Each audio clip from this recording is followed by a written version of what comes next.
So let's talk some neurofeedback and how we can integrate the two of them, okay? Oh, 好。 It's starting.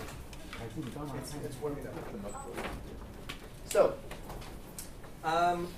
with the qEEG, when you start doing qEEG, what I suggest is that you somewhat do it backwards. And that means the client comes to you, right?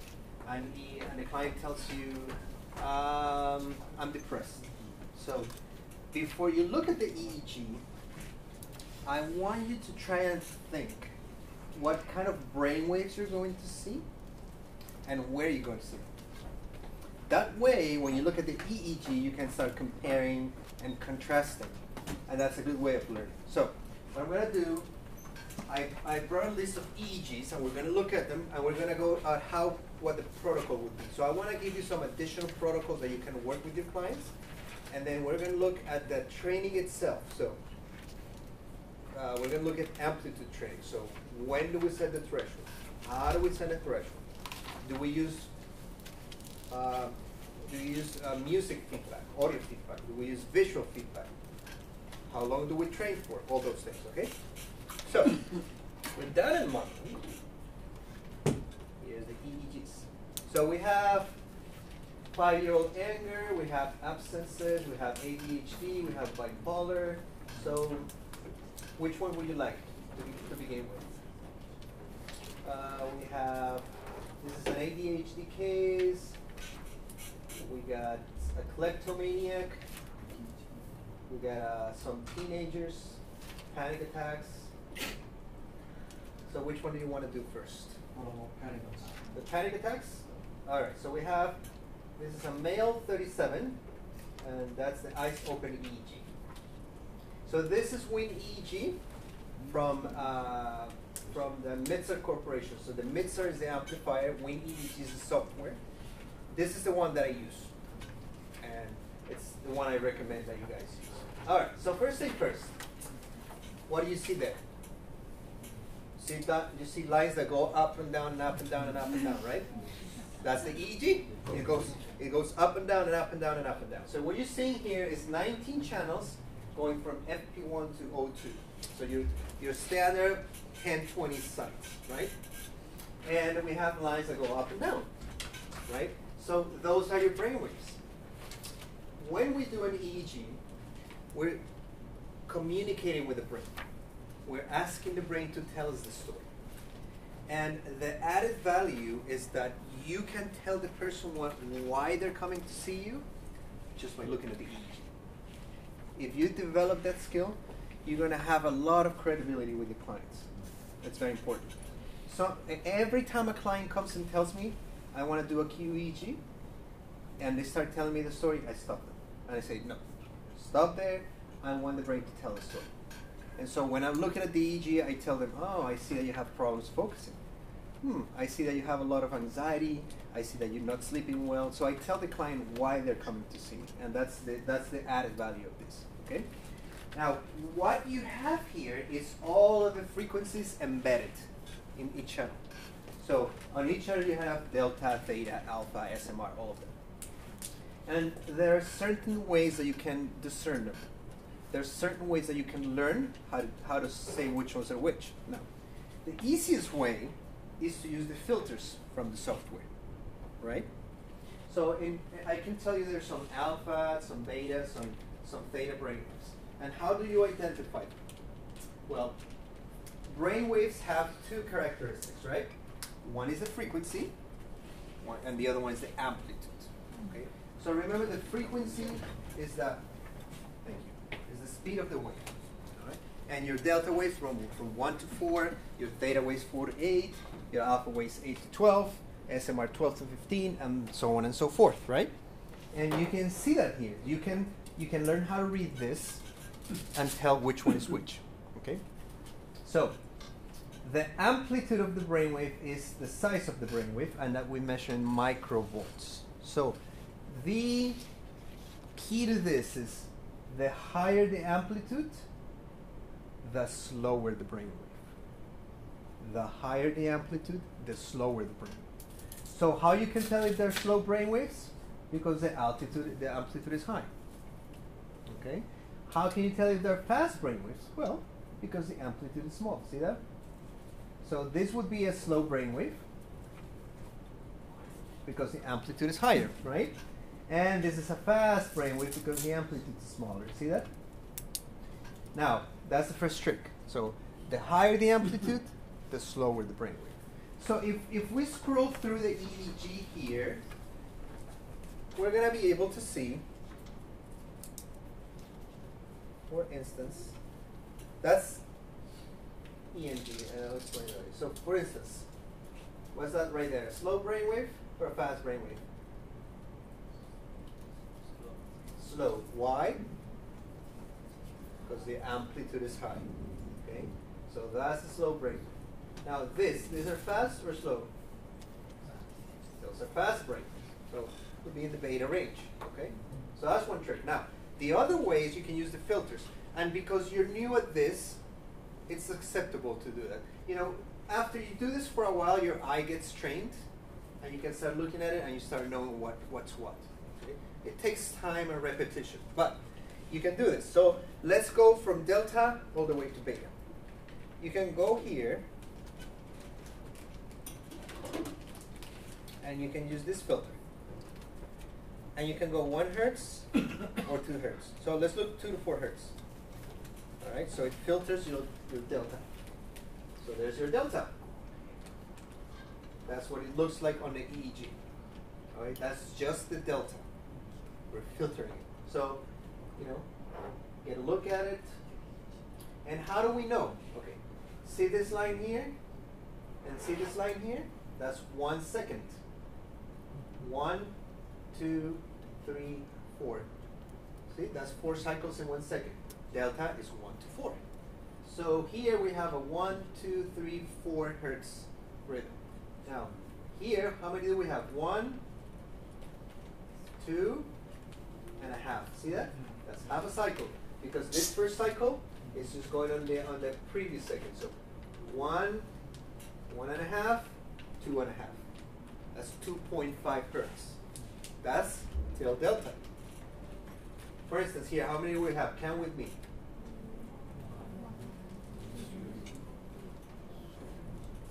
2 and a half again. See that?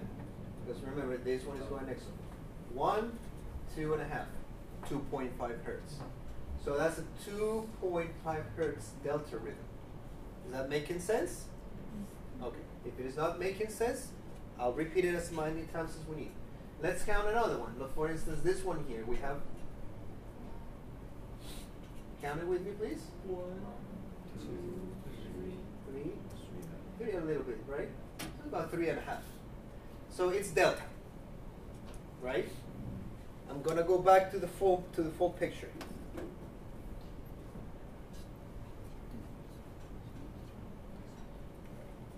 And that's what it would look like with all the brainwaves together. See that? So it's hard to tell, but if you go back and forth, you will see the difference. Now let's look at theta, right? So theta, it's what's the frequency? 46 to 620, right? So theta is a little more pointy than the delta, right? Because delta is higher. As we start getting fast, the amplitude is dropping, right? So let's count here.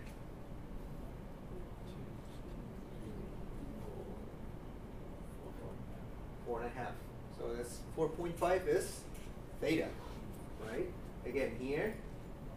So we have half, 1.5, and another half is about 4. All right. So you can count them. This one is very clear. Let's count it. 4.5. Okay. So it's about 4.5 theta rhythm, 4.5 hertz, right? Sometimes you cannot see it in the entire picture. Like for instance, we have one right here. 1, 2, and 3, right? So that's delta. So, in my show is that here we have 1, 2, 3, 4, 4.5. Okay? So we filter it, we have a better idea. But, and let's go like that one by one. So let's look at the alpha now. That's your alpha. So the frequency starts getting slower. I'm sorry, because the amplitude starts dropping. Let's count it. 1, 2, 3, 4,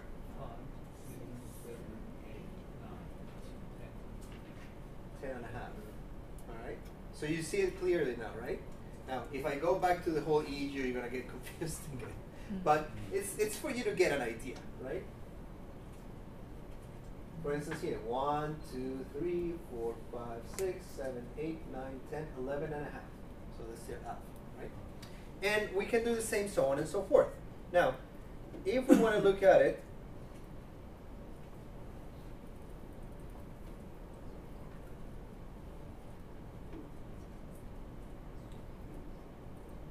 so let's look at it from the entire picture. Let's look at the whole thing. All right. So, again, what's the next thing that we want to look for is the dominance. Okay? We want to know if the dominant brainwaves are fast brainwaves or slow brainwaves. So if you look at this quadrant right here, which would you say are more prevalent? Slow brainwaves or fast brainwaves? What do you think? What do you think in that little segment is more prevalent? Slow or fast? So remember, what's the key to determine that? The amplitude. So do you see high amplitudes? Do you see low amplitudes? What do you see? So what low amplitudes? So we have this. Are these fast or slow? Are these fast or slow? Fast. How about this one? Is this fast or slow? So they're fast for the most part, right?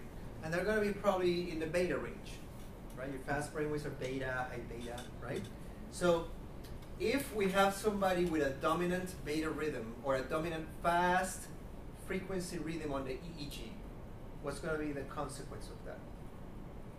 If somebody's making too much beta, what are they going to experience? What are the symptoms going to be? Anxiety. What else? Poor impulse control? Yes. Maybe OCD, right? So it's going to be a hypervigilant brain, okay? So for somebody with this presentation, panic attacks would be a common thing. What would be expected, right? Because we have too much fast brainwave activity, right? Now, do you see this rhythm here? See the shape of it? That's C3. Do you see the shape? It goes choo, choo, choo, choo, choo, choo. That's mu. Okay? So that presentation, why is it mu? Because it looks like the Greek letter mu. So it's a wicked shaped rhythm. Okay? We have mu at C3 and we have mu at C4. So I want you to make a mental picture of that because we're going to see it again. So we have some fast brainwave dominant activity, correct? And we have some mu. What is mu related to?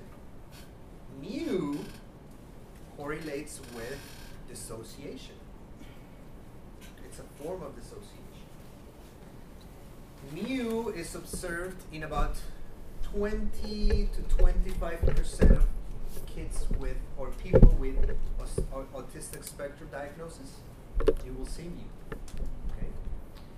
And mu also correlates with hyperactivity. So ADHD children, some of them are going to have mu in their EEG. What that means is that they're hyperactive. Because mu is supposed to go away with movement. So if I ask this client to move their hands and the mu doesn't go away, there's a hyperactivity issue. Okay? They're not being able to regulate the motor cortex. Mu also means a dysregulation of the frontal cortex. Okay? So it means the frontal cortex is disengaged. And it's a dysregulation of the mirror neuron system. So we have some fast brainwave activity, but we also have some slow brainwave activity. Now, the way I look at it, I always start from the midline, CFC, CZ, and PC. I always start looking at the midline, okay? So what you can do is you can isolate the channel. And we're going to double click on FC, and we can see FZ alone. So what do you notice there? Do you notice big amplitudes, low amplitudes? What do you see? So how about this one? Is that a high amplitude or a low amplitude brainwave? If we compare it to this, is it high or is it low? It's high, right? And we can count it. So we have 1, 2, 3, 4, 5. That's theta. But we have some beta on top of that. See that? We have the amplitude, which is the high one, and see the small ones here? And how do you call that? It's some theta with some beta riding on top. Okay? So the beta is embedded in the theta. So you have a theta rhythm, but you also have a beta rhythm. And again, it takes time. I know I'm speaking in an alien language to you guys because you're seeing it for the first time, right? It takes time. When I first saw this, I wanted to cry, just like you now. Right? I wanted to kill the guy who was explaining that to us. So you'll master it at some point. But the idea is that you look at, so anterior cingulate gyrus, FC. If we have too much beta, what's the problem with that? What's going to be the behavioral manifestation of that?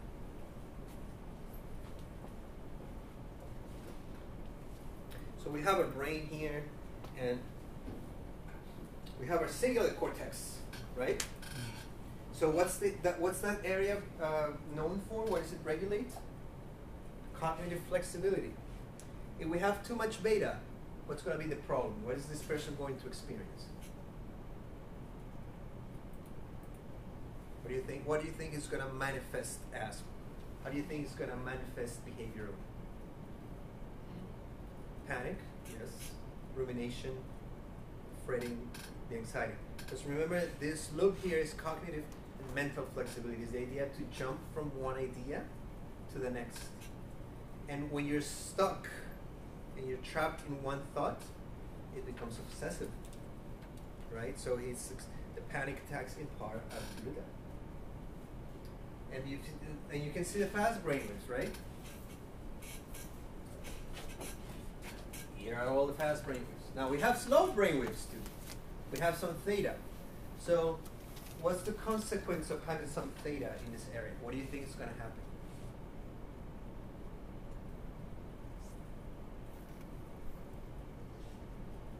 So think about it this way. Let's take a step back.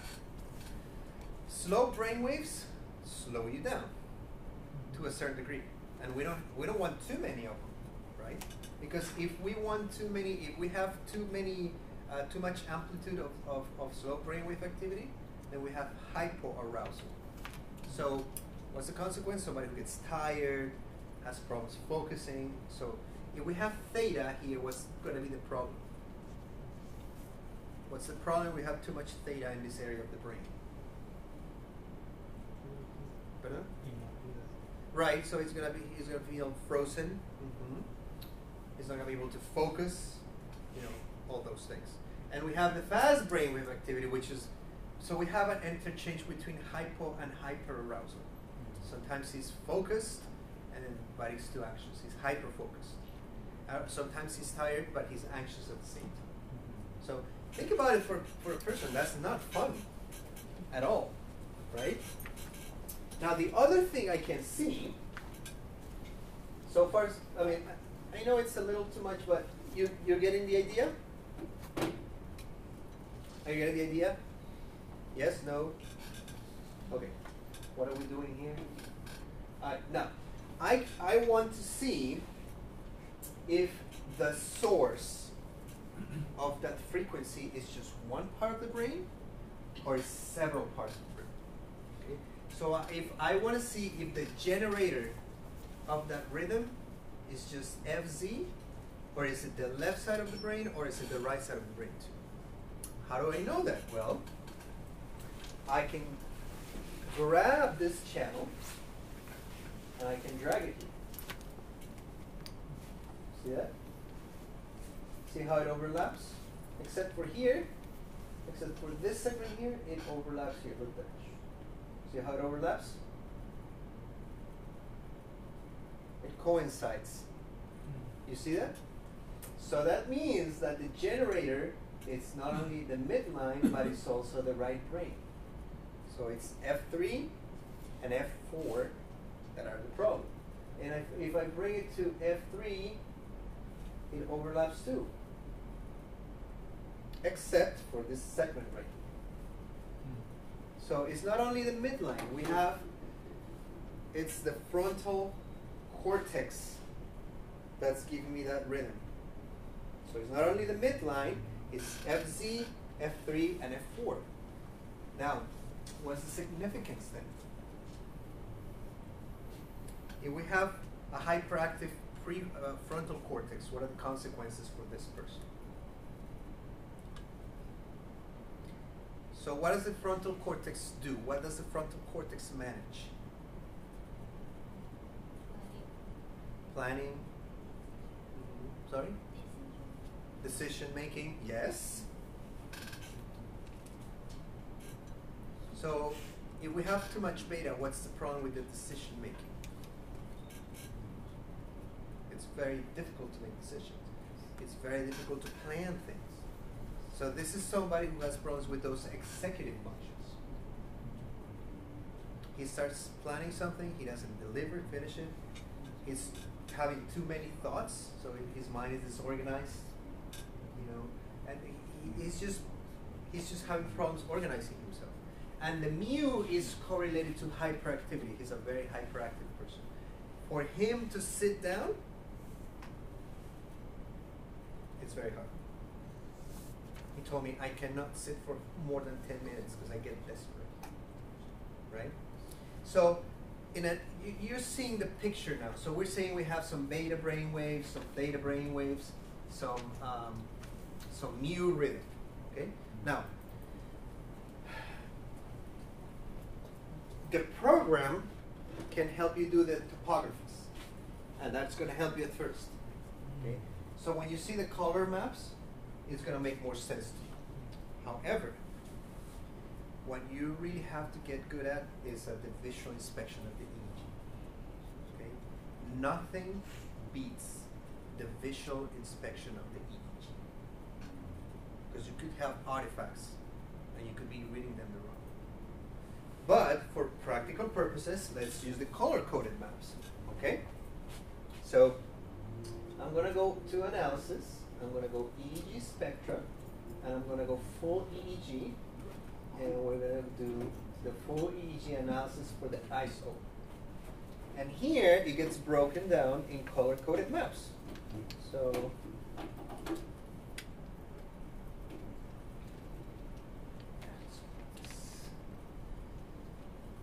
band range. There we go.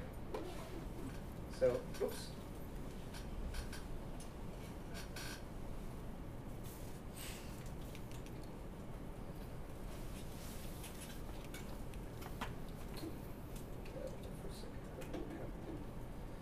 Analysis, EEG spectra, full EEG, and band range. There.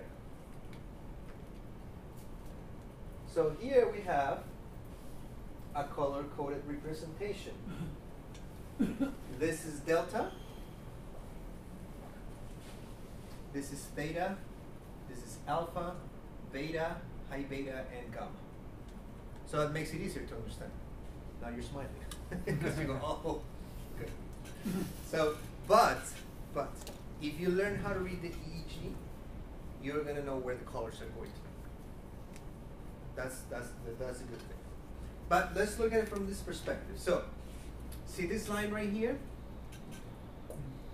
That's the 10 Hz line. Okay. So anything above 10 Hz is gonna be fast brainwave activity. And where the amplitudes are the highest, that's the most problematic. right there. That's where the most blood info is. And I want to see why this is not letting me show the smaller picture. So let's go analysis. Just put it in. There we go.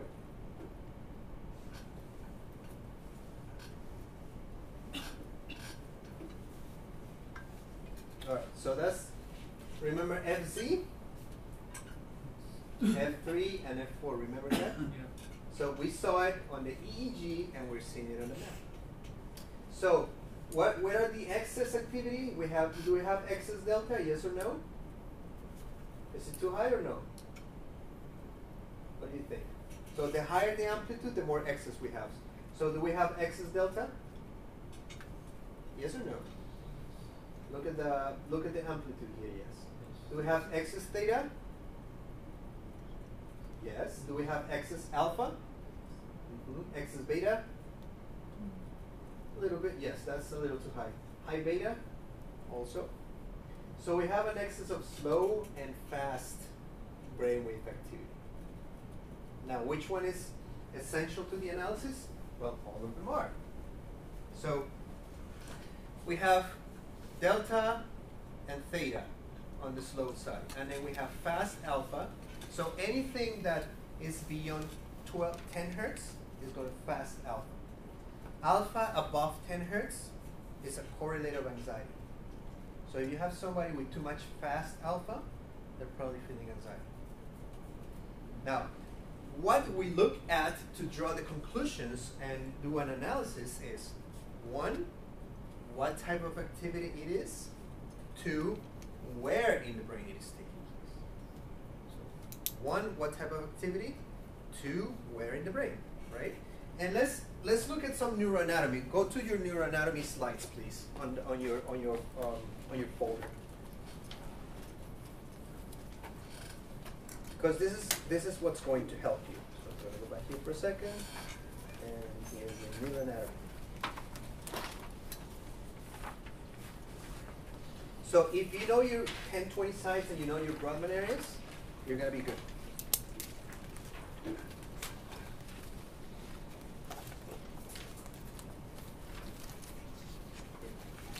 So that's an overview of the 10-20 system. And why do we call it 10-20 system? Because it's 10 to 20%, right? And these are the Brodmann areas. So for FP1, we have Brodmann area 10, FP2, we have F7, that's Brodmann area 47, and so on and so forth, right? But I went to the extent of putting them all there so you can have them for your reference. So here we go. FP1, FP2. So left hemisphere, LH is for left hemisphere. So anything that's on FP1, FP, F7, or F3 is going to be working memory, concentration, executive planning, and positive emotions. So any of those things, if you have too much activity on FP1, F7, F3, you're going to have problems with working memory, you're going to have problems with concentration, you're going to have problems with executive planning, and you're going to have problems with experiencing positive emotions, in other words, symptoms of depression. All right? Right hemisphere is episodic memory, social awareness, attention, and judgment. So this is for you to start associating and memorizing. Once you become familiar with brain functions and you look at the EEG, it's going to be easier for you to determine what's wrong with the client. So we have depression, Broca's area. So F7 to T3. You have dyslexia, you have poor spelling, you have poor reading, poor verbal comprehension. So F7 and F3, which is your Broca's area, is going to be basically what? Language issues. Okay? So F7, it's tip of the tongue phenomenon. You have the word at the tip of your tongue and it doesn't come out. You forget words. You stammer, you stutter. All right? You speak with a lisp. That's that area. Okay? So the idea is that you remember what part of the brain does what, you associate it with that particular brainwave, and there you have it. better assessment. Okay? All of you are new.